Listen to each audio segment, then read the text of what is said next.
Hello friends, welcome to our channel కథా కరకాన. ఈ రోజు నేను చెప్పబోయే మూవీ రివ్యూ విజయ్ తలపతి నటించిన అండ్ వెంకట్ ప్రభు డైరెక్షన్లో వచ్చిన చాలా ఎక్స్పెక్టెడ్ మూవీ అండ్ చాలా హైప్ ఉన్న మూవీ గోట్. దీని మీనింగ్ ఏంటంటే the greatest of all time. కానీ గోట్ అంటే తెలుగులో మీనింగ్ ఏంటంటే గొర్రె. ఈ సినిమా చూస్తే మనం ఏమవుతాం, గొర్రెల్లా అయ్యాం. ఎందుకంటే ఈ మూవీ అయితే ఫస్ట్ హాఫ్ చాలా ల్యాగ్గా ఉంది అండ్ సెకండ్ హాఫ్ అయితే ఓకే, ఫస్ట్ ఒక 20 minutes ఓకే అనిపిస్తుంది. ట్విస్ట్లో ఇంటర్వెల్ కొంచెం ఓకే ఉంటుంది. క్లైమాక్స్ అయితే చాలా ఎక్స్టెండెడ్గా చాలా చాలా చాలా లెంతీగా ఉంటుంది. ఎప్పుడైపోద్దురా బాబు అనిపిస్తుంది. అండ్ ఇంకా ఈ సినిమాని పులిని చూసి నక్క వాతలు పెట్టుకున్నట్టు మార్వెల్ చూసి ఇలా ఒక ఎండ్ క్రెడిట్ సీన్ పెట్టారమ్మా. ఆ ఎండ్ క్రెడిట్ సీన్ అయితే మనకి పోస్ట్ క్రెడిట్ సీన్ అయితే అసలు ఎందుకు పెట్టారో కూడా తెలియదు. ఈ సినిమా చూసిన వెంటనే అంతా మనకి ఒక పెద్ద గొర్రెల్లాగా తీశారు. అండ్ ఇంకా ఈ మూవీలో ఉన్న పెర్ఫార్మెన్స్ విషయానికి వస్తే విజయ్ తలపతి ఓల్డ్ ఏజ్ అయితే బాగానే చేశారు అండ్ యాక్టింగ్ అయితే బాగానే అనిపించింది. కొన్ని సీన్లు బాగానే చేశారు.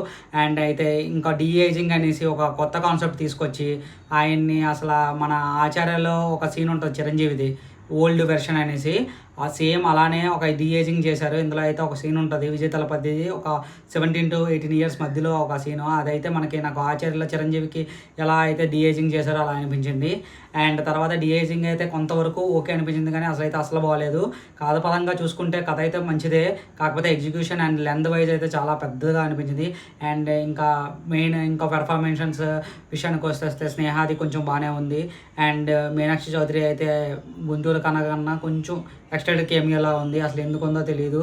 అండ్ దాని రోల్ కూడా ఇంపార్టెన్స్ ఉండదు. అండ్ లయా రోల్ అయితే ఎందుకు పెట్టారో కూడా తెలియదు, తన ఇంపార్టెన్స్ కూడా ఉండదు. అండ్ ఇంక ప్రభుదేవ రోల్ అయితే ఓకే ఉంటుంది. అండ్ తన యాక్టింగ్ కూడా తనకి ఇచ్చిన రోల్ ప్రకారం బాగానే చేశాడు. అండ్ ఇంకా ఇందులో కొన్ని కేమియోస్ ఉన్నాయి. కేమియోస్ అయితే కొంచెం సర్ప్రైజింగ్గా ఉంటాయి. అదైతే ఇంకా మీరు కొంచెం వర్త్ వాచింగ్. ఇంకా విషయానికి వస్తే మీకు ఎంత పేషెన్స్ ఉందో ఈ సినిమా అంతా టెస్ట్ చేస్తారు. అండ్ ఇంకా డైరెక్షన్ విషయానికి వస్తే వెంకట ప్రభు గారి డైరెక్షన్ నాకు ముందుగా చూసిన సినిమాలు ఏంటంటే గ్యాంబ్లర్ అండ్ మొన్న చూసిన మన్నాడు అయితే నాకు చాలా బాగా ఇష్టం. కాకపోతే ఆయన కూడా కస్టడీ లాంటి వాటర్ ఫ్లాప్ మూవీస్ కూడా తీశారు. కానీ ఈ మూవీ అయితే నేను కొంతవరకు బాగానే ఉంటుంది అనుకున్నాను, కానీ వెంకటప్రభు గారు బాగా డిసప్పాయింట్ చేశారు. అక్కడక్కడ కొంచెం లెంత్ ఎక్కువ అని, కానీ డైరెక్షన్ పరంగా కొన్ని యాంగిల్స్లో విజయ్ తలపతిని చూపించిన ఇందులోనే సీన్స్లోనే గట్టిగా బాగానే ఉంది. కానీ ఫస్ట్ హాఫ్ కొంచెం కట్, ఇంకో 20 minutes అలా ట్రిమ్ చేసి ఉంటే మొత్తం మూవీ మీద మనకి కొంచెం గ్రిప్పింగ్గా అనిపించేది. అండ్ ఇంకా మెయిన్ డిసప్పాయింటింగ్ ఏంటంటే మన యువన్ శంకర్ రాజా మ్యూజిక్. ఆయన చేసిన హిట్స్ అయితే నాకు చాలా చాలా, యుగానికి ఒక్కడు, బ్యాక్గ్రౌండ్ స్కోరు, మంగాత, అదే గ్యాంబ్లర్ మ్యూజిక్ స్కోరు గట్టి చాలా బాగుంటుంది. కాకపోతే ఇందులో బ్యాక్గ్రౌండ్ స్కోర్ అయితే అసలు ఎక్కడ ఒక్క సీన్ కూడా ఎలివేట్ చేయదు. ఆయన అయితే చాలా డిసప్పాయింటింగ్. ఇంకా సాంగ్స్ అయితే అన్బేరబుల్ తెలుగులో.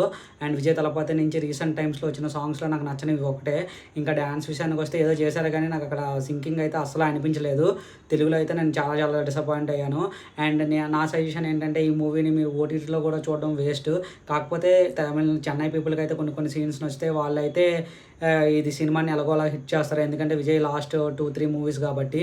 అండ్ మీరైతే మూవీ అయితే థియేటర్లో వాచ్ చేయకండి, ఓటీటీలో వస్తే కొంచెం ట్రై చేయండి. అలాగా మీరు సబ్స్క్రిప్షన్ కొంటారు కాబట్టి నెట్ఫ్లిక్స్లో ఇది వస్తుందనేసి అక్కడ వేశారు పార్ట్నర్.